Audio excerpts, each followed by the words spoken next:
আসসালামু আলাইকুম। আজকে আপনাদের দেখাবো কিভাবে আপনি আপনার রিলস ভিডিও এইচডি কোয়ালিটি করবেন। আপনার দেখা যায় 60 সেকেন্ড অথবা 17 সেকেন্ড 15 সেকেন্ডের বিভিন্ন রিলস ভিডিও আপলোড করি ফেসবুক পেজে, কিন্তু আমাদের ভিডিও রেজুলেশন গুলো ঠিক থাকে না।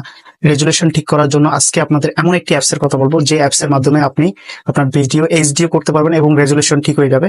তো কিভাবে করবেন সেটার জন্য আপনারা পুরো ভিডিওটা দেখবেন। কথা না বাড়িয়ে আমরা চলে যাই মোবাইল স্ক্রিনে। মোবাইল স্ক্রিনে আসার পর একটি অ্যাপস ডাউনলোড করে নিতে হবে। আমাদের প্লে স্টোর থেকে একটি অ্যাপস ইনস্টল করে নিতে হবে। এটি হলো উইঙ্ক নামের এই অ্যাপসটি। তো আমি ইনস্টল করেছি, আপনারা ইনস্টল করে নেবেন। তো আমি এখানে ক্লিক করে দিচ্ছি। এখানে আসার পর কোয়ালিটি অ্যান্ড রেজুলেশন এখানে ক্লিক করে দিব। তো এখানে ক্লিক করার পর ট্রাই নাও এখানে ক্লিক করে দিব। তো এখানে ক্লিক করে দিচ্ছি। এখানে ক্লিক করার পর আপনি যে ভিডিওটা এইচডি কোয়ালিটি করবেন ওই ভিডিওটা সিলেক্ট করে নেবেন। সর্বোচ্চ 60 সেকেন্ডের ভিডিও আপনি এখানে করতে পারবেন। তো এখানে দেখেন প্রসেসিং হচ্ছে।